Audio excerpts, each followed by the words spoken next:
there's a difference between an important part of charity, which is actually giving money to change infrastructure, to change people's lives, and the Lend with Care model, which is actually about giving people the opportunity to change their own lives. And I want to talk to you about some of the people that I met. There was actually an amazing lady called Lamont. She was a very talented dressmaker, and she can earn actually quite good money making wedding dresses.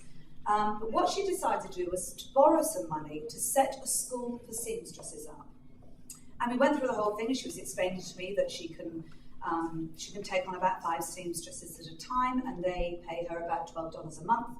And so therefore she can earn, her $60 or between $60, $70 a month when it all adds up.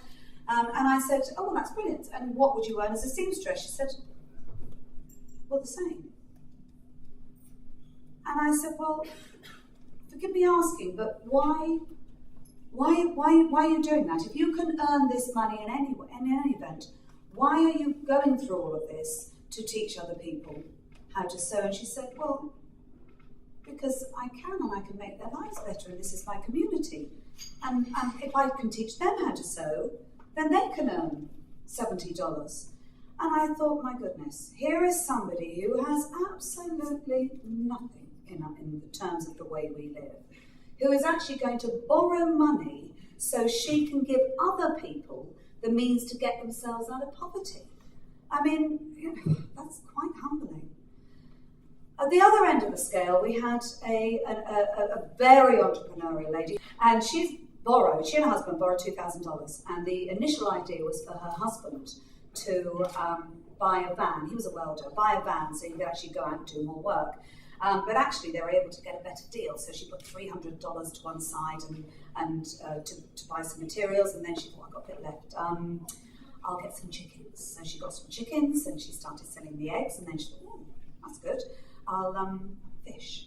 I'll dig myself a pond out and I'll get fish. And actually, when we saw it, this pond was like a lake, absolutely full of fish. And so she's now selling eggs, and she's selling fish, and she's now planted up all her plants around, and she's doing mangoes. And I mean, this to me, she was the entrepreneur. She really was an entrepreneur.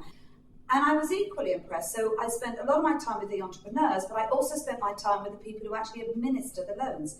And they're not business people, they're farmers, they're people who know the communities, and they know the people that they're talking to, and they know the good ones, they know the bad ones, they know the ones who are actually spending the money on the things they said they were going to spend their money on, they know the ones who are spinning them a yarn. And there is no better way. I wish our banks knew their customers like these people know their customers, because they're lending the right amounts for the right reason. They are making sure that if there are any issues, they're able to help them through those issues.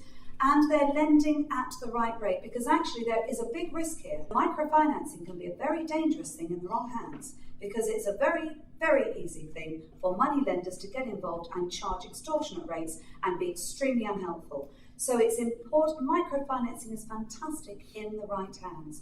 Now, what I've seen from Lend with Care is Lend with Care are about as good a hands as you are going to get.